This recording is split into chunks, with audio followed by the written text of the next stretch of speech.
Para finalizar por hoje, eu queria trazer algumas notícias sobre mudanças climáticas, ecologia, e a primeira delas é que muito se fala no alvo, no objetivo de restringir os aumentos de temperatura do planeta para evitar todas as consequências que isso traria no derretimento do gelo, no aumento do nível dos oceanos e por aí afora, né? Uma cadeia muito extensa de consequências que o aumento da temperatura pode trazer. E se fala que 2 graus Celsius de aumento é o limite para a gente continuar no mundo conhecido. Acima de 2 graus, a mudança vai ser tão radical que a gente não consegue nem imaginar o que vai vir da ecologia no planeta Terra depois de um choque tão rápido como esse do aumento de 2 graus na temperatura média do planeta. Quando a gente fala assim, né, num alvo de 2 graus Celsius, a gente não imagina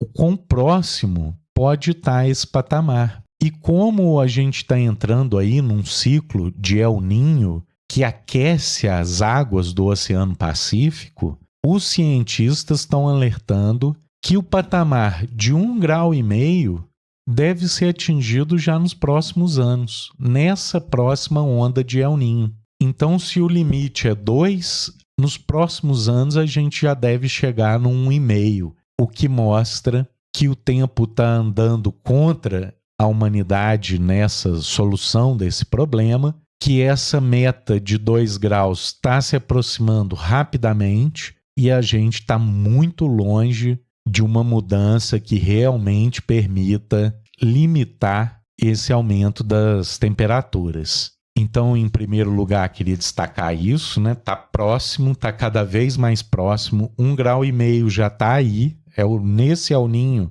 que está se formando. Deve se concretizar nas medições esse aumento de 1,5 graus na temperatura global. E aí fica a pergunta, né? Tá, então o que a gente faz para mudar isso? O que teria que ser feito? E aqui, óbvio que essa pergunta levaria dias para responder, então só vou trazer um elemento, um exemplo, e esse exemplo vem da agricultura, onde a gente vê que a produção do agronegócio de larga escala, a produção agrícola intensiva, ela é muito mais emissora de gases de efeito estufa e de uso da água do que a agricultura familiar de pequena escala. Então, sem dúvida, para combater as mudanças climáticas, um dos elementos que deveria necessariamente ser incentivado é uma mudança no padrão da produção agrícola no mundo. Ontem mesmo a gente falou que 60% das aves na Europa desapareceram por conta do uso de pesticida. Mas os impactos ambientais na agricultura não ficam só nisso, contaminação do solo e da atmosfera, não. Também nas emissões de CO2, também num uso exagerado da água quando comparado à produção familiar, à produção de pequena escala.